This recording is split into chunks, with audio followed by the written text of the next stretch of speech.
마태복음 27장 45절에서 56절까지 말씀 한 절씩 교독하겠습니다. 제6시로부터 온 땅에 어둠이 임하여 제9시까지 계속되더니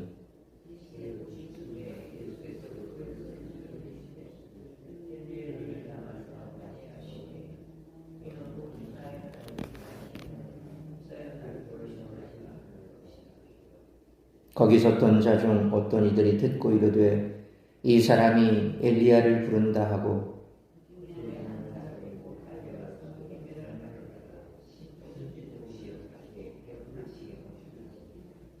그 남은 사람들이 이르되 가만두라 엘리야가 와서 그를 구원하나 보자 하더라.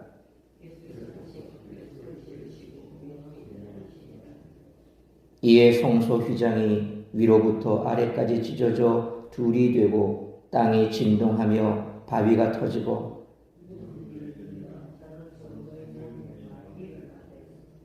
예수의 부활 후에 그들의 무덤에서 나와서 거룩한 성에 들어가 많은 사람에게 보이니라.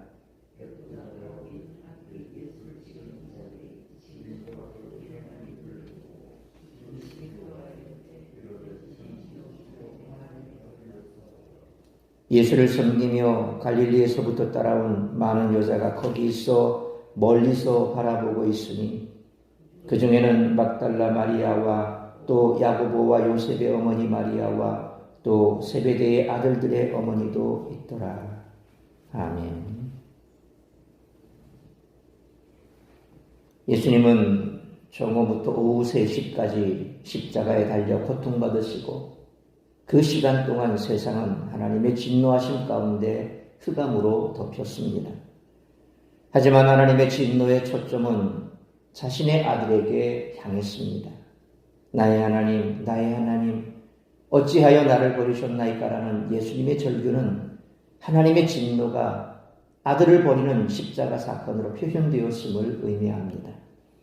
하지만 이 사건은 예수님이 자신의 죄로 인해 하나님과 단절되는 심판을 받은 것이 아니라 하나님 아버지께 순종함으로 심판받아 마땅한 인류를 구원하시려는 하나님의 뜻을 이루기 위해 스스로 하나님의 진노의 잔을 인류 대신 감당하신 사건입니다.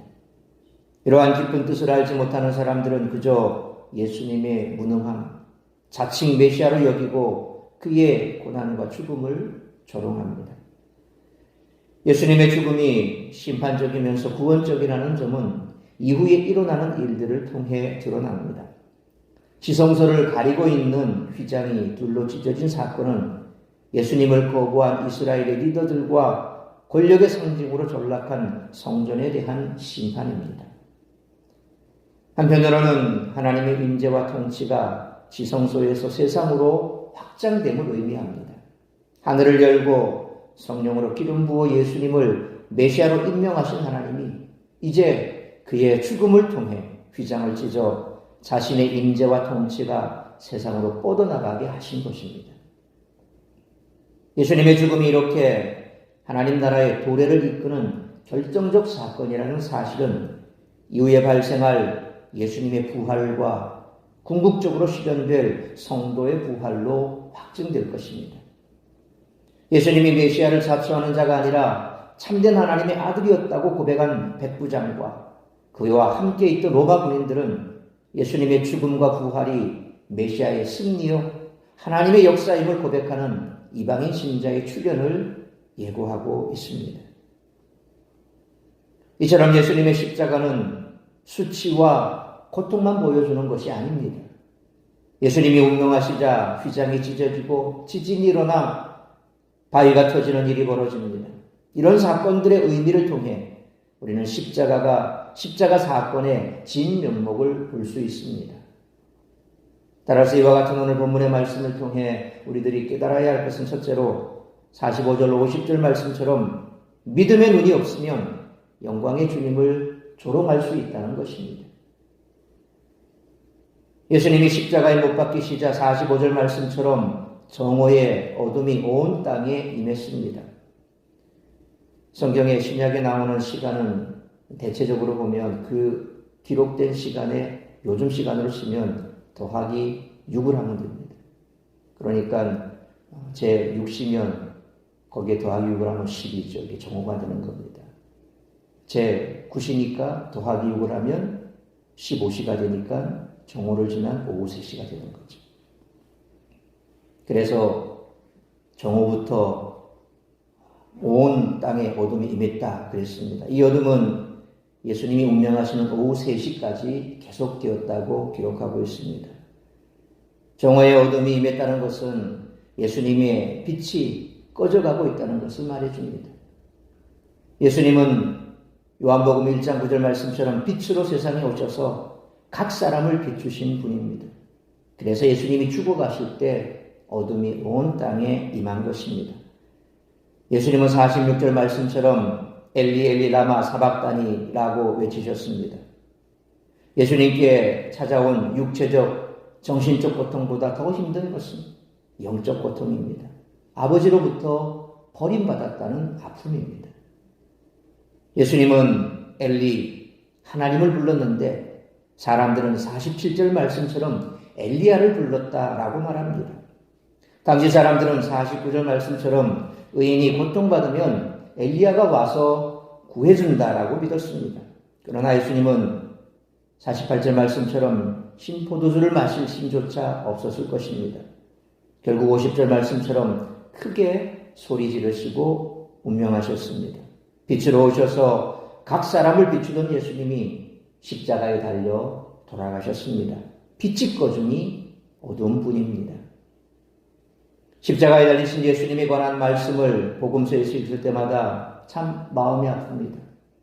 예수님이 당하셨을 고통 때문에 그렇기도 하지만 죽어가는 예수님의 고통을 구경거리로 삼는 사람들, 예수님을 비웃으며 조롱하는 사람들의 모습을 볼 때 더욱 그렇습니다. 예수님이 하나님의 아들이요 구세주이심을 믿지 못했다 할지라도 참 잔인하다는 생각을 떨칠 수가 없습니다. 그러므로 어려운 이웃을 보았을 때 돕지 못할지언정 비웃거나 방관하지는 않았는지, 하나님 나라 일을 하다가 어려움을 겪는 이들을 향해서도 무관심하지 않았는지 항상 나를 돌아보는 우리 모두가 되시기를 축원합니다. 두 번째로 51절 53절 말씀처럼 예수님의 십자가 죽으심으로 하나님께 나아갈 수 있는 길이 열렸다는 것입니다. 예수님이 돌아가시자 51절 말씀처럼 성소의 휘장이 위로부터 아래까지 찢어졌습니다. 여기서 휘장은 지성소와 성소를 나누었던 장막입니다. 대제사장은 1년에 한 번 휘장을 지나 지성소에 들어가 속죄제를 드려야 했습니다. 그런데 이 휘장이 찢어져 지성소와 성소가 통합되었습니다. 휘장은 찢어져 둘이 되었지만 지성소와 성소는 하나가 되었습니다. 이 사건은 예수님의 죽음으로 모든 성도가 하나님께 직접 나아갈 수 있게 되었다는 것을 의미합니다. 에베소서 2장 14절 말씀처럼 예수님이 중간에 막힌 담을 퍼시고 둘을 하나로 만드셨습니다. 휘장은 아래에서 위로 찢어진 것이 아니라 위에서 아래로 찢어졌습니다. 인간이 찢은 것이 아니라는 것을 암시하고 있습니다.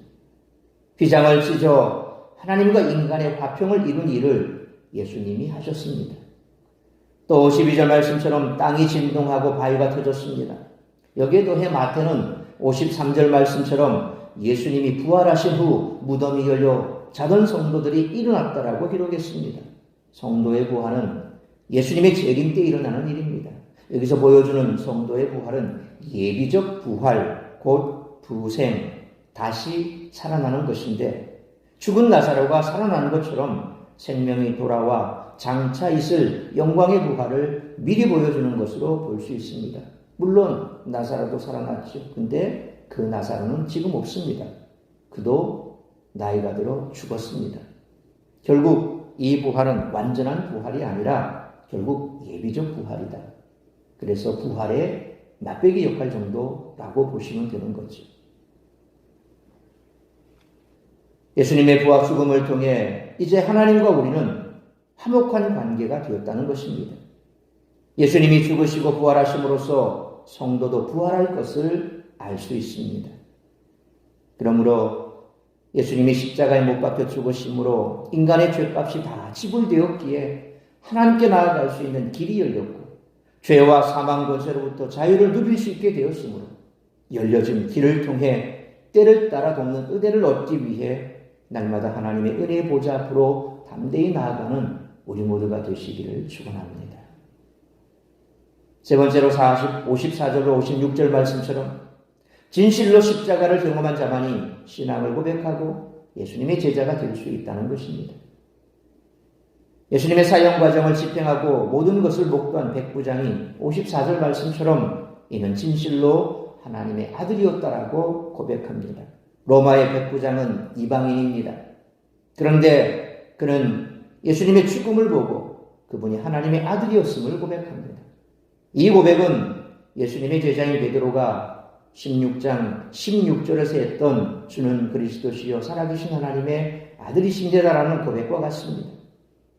55절 56절 말씀처럼 막달라 마리아는 갈릴리에서 제자들을 돌본 여인이고 야고보와 요셉의 어머니 마리아는 예수님의 어머니며 세베대의 아들들의 어머니는 야고보와 요한의 어머니입니다. 이들은 예수님의 죽음을 직접 목격한 자들로 후에 예수님의 묻히심과 부활도 목격합니다.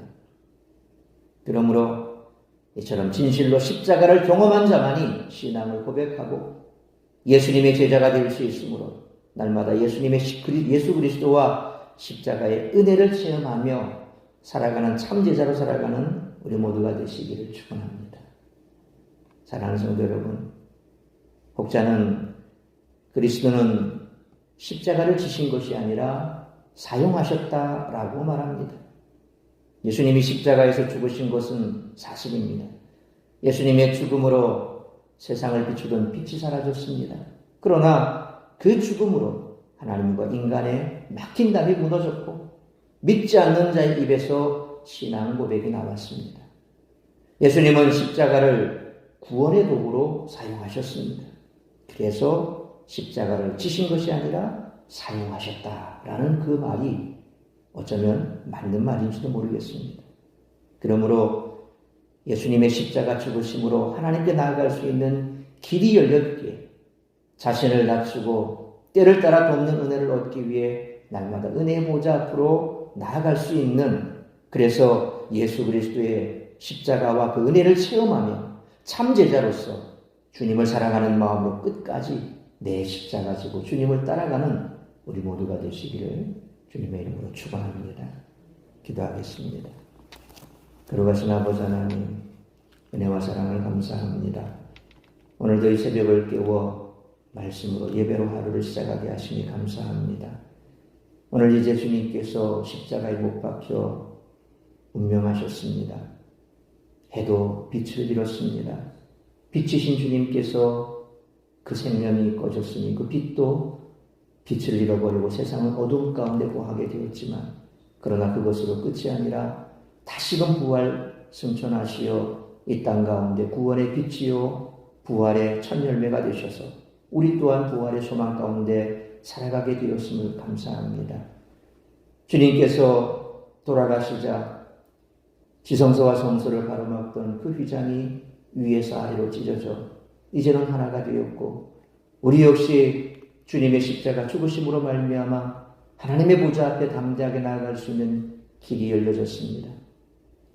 그러므로 주 예수 그리스도를 믿어 하나님의 자녀가 된 우리는 때를 따라 돕는 은혜를 얻기 위해 담대하게 은혜의 보좌 앞에 날마다 나아가는 그런 삶을 살아가게 하여 주옵시고, 우리는 이제 예수 그리스도를 통해 새 생명을 얻은 자 되었기에 우리의 입술로 주는 그리스도시요 살아계신 하나님의 아들임의 신앙을 고백할 수 있는 자들이 되었습니다. 세상 가운데 하나님의 참제자로 살아가게 하여 주옵시고, 주님을 알지 못하는 자들이 때로 십자가에 달리신 주님을 향하여 조롱과 멸시를 쏟아부었던 것처럼 세상 사람들 역시 주님을 알지 못하게 여전히 그리스도를 믿지 아니하고 때로 주님을 비방하는 자들로 살아갑니다. 그런데 우리 역시도 힘들고 어려운 우리의 성도들을 바라볼 때 외면하지는 않는지, 그들을 비방하지는 않는지 우리 스스로를 돌아볼 수 있기를 원합니다. 우리는 어떤 상황 속에서도 주님께서 베푸신 구원의 은혜 가운데 하나가 된 한 형제요 자매들입니다. 그러므로 우리가 그 형제와 자매들의 어려움을 외면하지 않게 하여 주옵시고 그들을 가슴에 품고 함께 아파하고 기도할 수 있는 우리 모두가 되게 하여 주옵소서. 오늘 이 한날도 나를 구원하신 주님의 그 은혜, 그 십자가 사랑을 가슴에 새기며 주님이 기뻐하시는 삶을 살아낼 수 있는 복된 한날의 삶이 될 수 있기를 간절히 빌고 소원하오며 이 모든 말씀 우리 주 예수 그리스도의 이름으로 기도하옵나이다. 아멘.